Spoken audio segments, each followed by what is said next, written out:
ನಮಸ್ತೆ, ನಾನು S K ಕುಪ್ಪಾಸ್, Vivekananda ವಿಜ್ಞಾನ ಕೇಂದ್ರ ಬಾಗಲಕೋಟೆಯಿಂದ ಮಾತಾಡ್ತಾ ಇದ್ದೇನೆ.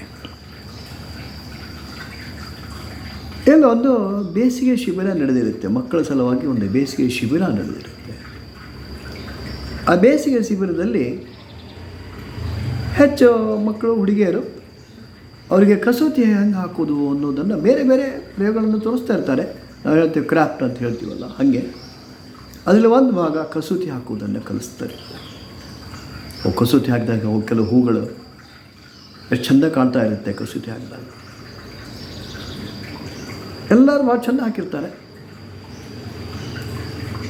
ಅದಕ್ಕೆ ಕಲಿಸ್ತಕ್ಕಂಥ ಒಬ್ಬ ಶಿಕ್ಷಕಿ ಹೇಳ್ತಾಳೆ, ನೀವು ಇಲ್ಲಿ ಕಲ್ತ್ಬಿಟ್ರೆ ಸರಿ ಆಗಲ್ಲ, ಅದು ನಡೆಯೋಂಗಿಲ್ಲ.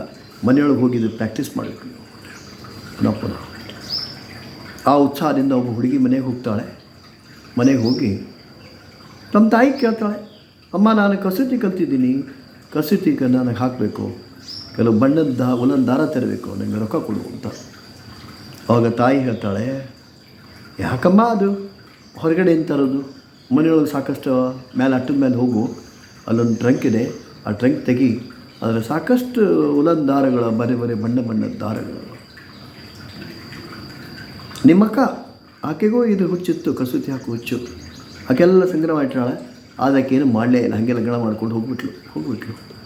ನೀನು ಅದನ್ನು ಉಪಯೋಗ ಮಾಡ್ಬೋದಲ್ಲ ಅಂದ್ಕೂಡ ಆಕೆ ಖುಷಿ ಆಗುತ್ತೆ. ಮೇಲೆ ಅಟ್ಟಕ್ಕೆ ಓಡ್ತಾಳೆ, ಓಡಿ ಟ್ರಂಕ್ ತೆಗೆದು ನೋಡ್ತಾಳೆ, ಬಣ್ಣದ ಉಲನ್ ದಾರಗಳವ.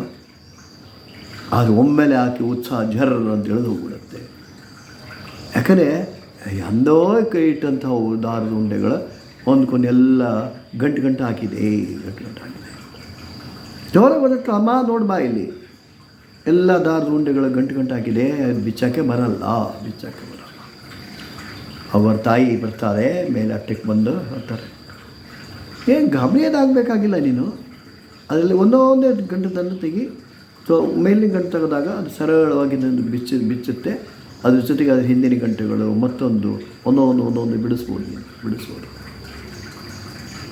ಆವಾಗ ಆ ಹುಡುಗಿ ಅದೇ ಥರ ಮಾಡ್ತಾಳೆ, ಒಂದೊಂದು ಬಿಡಿಸ್ತಾಳೆ, ಅದರಲ್ಲಿ ಯಶಸ್ವಿ ಆಗ್ತಾಳೆ.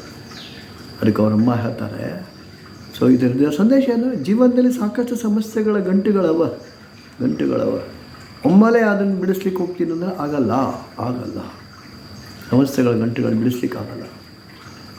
ಅದರಲ್ಲಿ ಒಂದೊಂದೇ ಪ್ರಯಾರಿಟಿ ಅದನ್ನೇ ಬಿಡಿಸ್ತಾ ಹೋದಾಗೆಲ್ಲ ಸೊ ನಮಗೆ ಎಲ್ಲ ಸಮಸ್ಯೆಗಳ ಗಂಟುಗಳನ್ನು ಬಿಡಿಸ್ಲಿಕ್ಕೆ ಬರುತ್ತೆ.